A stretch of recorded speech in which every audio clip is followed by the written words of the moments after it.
Hi, I'm Petra. So as Sherry said, I work with, I volunteer for SMR and Seattle Mountain Rescue. Originally, I'm from Germany. I've skied all my life.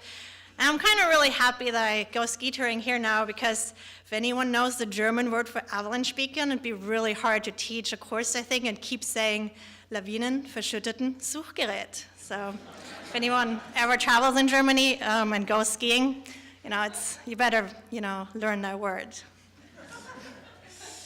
I'm Forrest.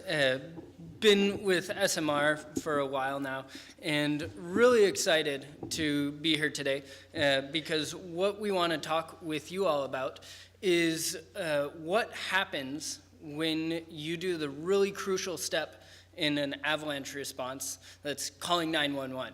Because placing that phone call sets off a big cascade of events that I think most backcountry users never really understand. So we just want to provide some insight into what that is, who the responders are, how a snow mission or response to an avalanche kind of takes place, and then give you all some key takeaways.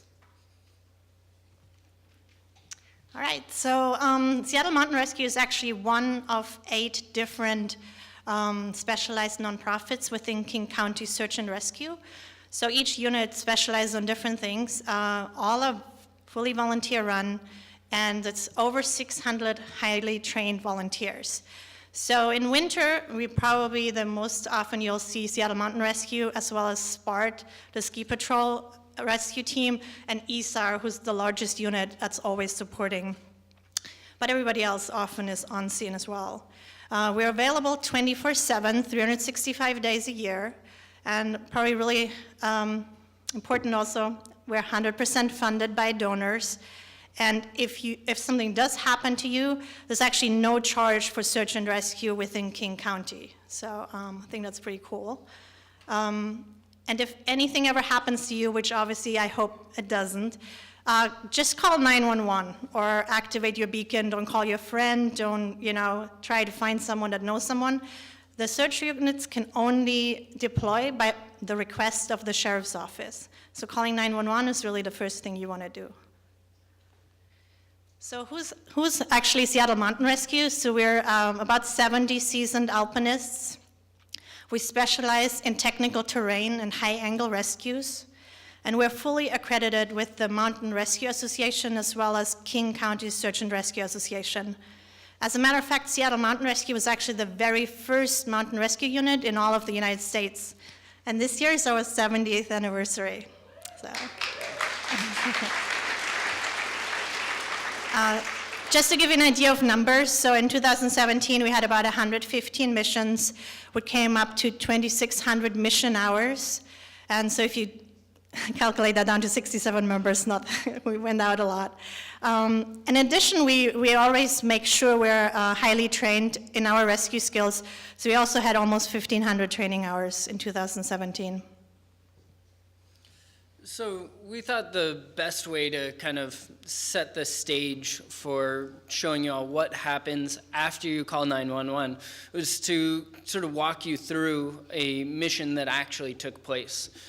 So this is Saturday, March 4th, last year in Snoqualmie Pass. There was an avalanche that took place, and one of the people involved was seriously injured, and we're just going to use that mission as a way to highlight what all happened. So to set the scene a little bit, we'll give you a little bit of background leading up to the accident. And first, we're looking here at a really cool tool that NWAC launched last year, the weather observation page. So this is the forecast or the weather happening up to the accident on March 4th. And if you look at the precipitation, so there was 19 inches of snow deposited at the Alpental summit by Saturday morning. Obviously, with such amount of new snow, there was avalanche danger was considerable near and above tree line, and avalanche problems were wind slap and storm slap. So the group in this tour was a small, I think really typical backcountry group that we see at Snoqualmie Pass. 3 skiers, they were just kind of exploring. They didn't know the area super well, and they were just out searching for some really good turns with all this fresh snow. They decided to go over to Avalanche Mountain, which is sort of right behind Snow Lake, and it has a really nice descent on the west-southwest side in the trees. So they found some really good snow there. Here we can kind of see a picture of the mountain. This is taken from Snow Lake, looking up at it, and they started right off the summit, and the avalanche happened right away, just a turn in, and one of the skiers got swept down into the trees below. Earlier we learned about like the trauma that can happen when you get caught in an avalanche, and this guy actually ended up with a broken femur wrapped around a tree. Wasn't buried, but a very life-threatening injury. So his buddy was actually had a PLB, and Spot was able to push the SOS button and notify the response network immediately. Later, he was also able to get back to the top of the mountain and call 911. And that was actually really crucial and really helpful. And we'll go into more detail as to why. All right, so you kind of know what happened now. So skier 1 activated his spot at 15:48 in the afternoon. And so I'll go now through what actually happens then in the background for us to deploy. So the emergency call goes to the King County Sheriff's Office, and the SAR deputy on duty will page out to all the SAR units with the request for help.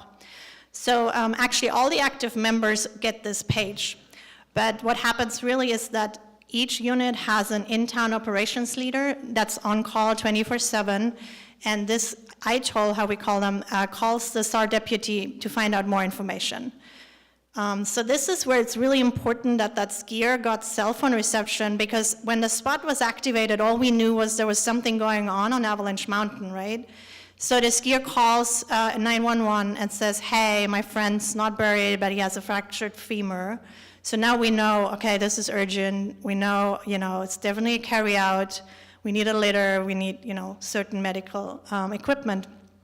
So the ITOL communicates that to the unit and basically rallies the resources, right? We get someone to get the SMR2, a rescue vehicle on scene, and just have people deploy. The sheriff deputy, in the meantime, will go to the nearest trailhead, which is Snow Lake Trailhead in this case, and set up a command post.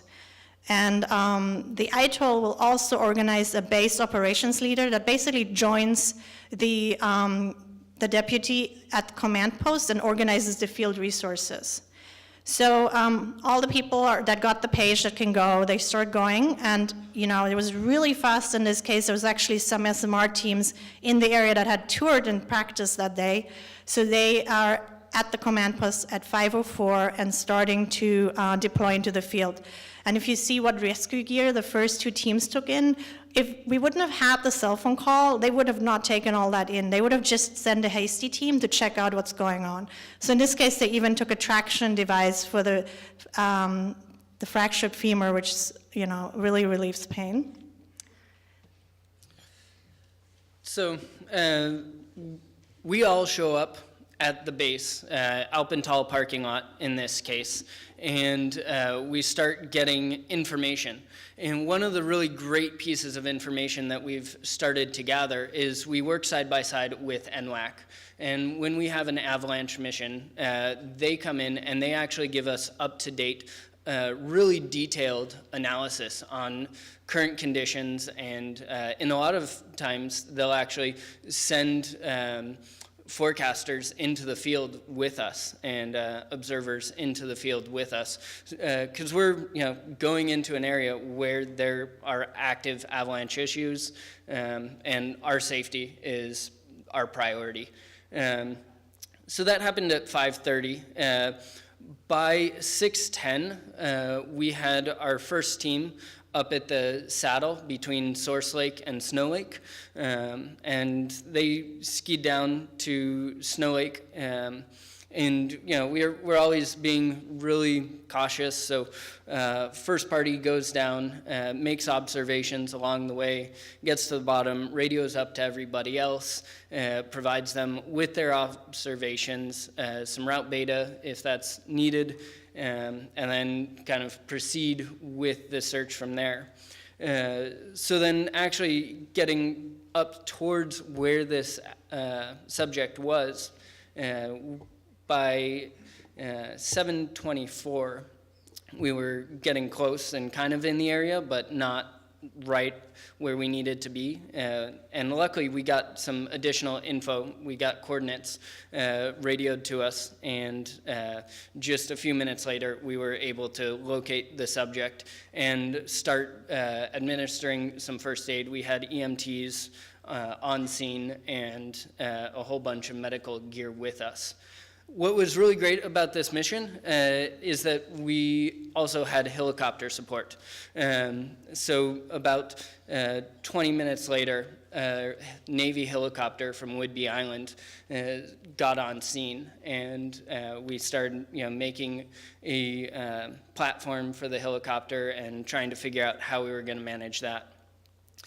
So going into the evacuation phase, we had a medic rappel down from the helicopter, and there was bad weather coming in, as is typical for winter, so they had to do an immediate hoist. They basically hooked up the litter that we had packaged, pulled it up with the medic into the helicopter, and got out of there. It turned out that they couldn't continue flying because of the weather, so they had to land in the Alpental parking lot and transfer the subject to an ambulance and then drive back to Harborview. And then the patient actually arrived at Harborview at 9:45, which is like unbelievably fast. And then our ground teams were able to extract just a few minutes later. So just to give you a quick summary of the rescue mission, the spot was activated at 3:48, so as we mentioned before, it was really critical to have that extra information. And we would probably also not contact a helicopter rescue until we'd known what's going on. Arriving on scene, so first Hasty Teams, Team 1 and 2 arrived on scene at 7:30.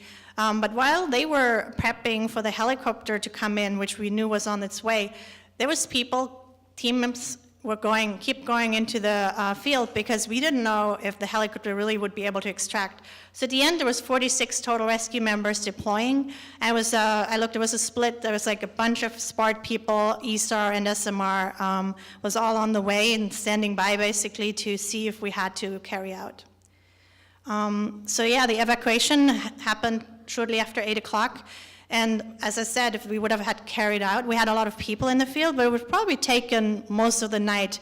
And with being in pain with a fractured femur, it's probably not a comfortable ride. Yeah, so if you look at the start to end, the injured skier arrived around 9:45 in Harborview, which is really fast with just about 6 hours. So see that as the best case scenario in a winter mission. So a couple of key takeaways from this is that the safety of our teams are always going to be our top priority. A lot of times we get called out when the avalanche danger is high, considerable. If we're concerned about the conditions, we're not going to deploy, which means be ready to be out there for a long time and be self-sufficient. We talked about having the medical skills earlier, super crucial. If we weren't comfortable going out on this day, then the 2 other people would have been taking care of this broken femur for pretty much the whole night onto the next day. So also cell phone reception, it's spotty. It's getting better and better, but you can't really count on it. The information that we were able to gather from the phone call was crucial. But if they hadn't had that and they hadn't had the beacon, then they really, really would have been on their own. And then just being able to call 911 and provide additional details can often be the difference between a 6-hour mission and an 18-hour mission. The other thing was we had a helicopter on this mission, which in the winter is like incredible. Our weather, especially in the mountains in Washington, is not conducive to helicopters. So do not expect that a helicopter can come and hoist you out in the winter if you're in an avalanche accident, because that's likely not going to be the case.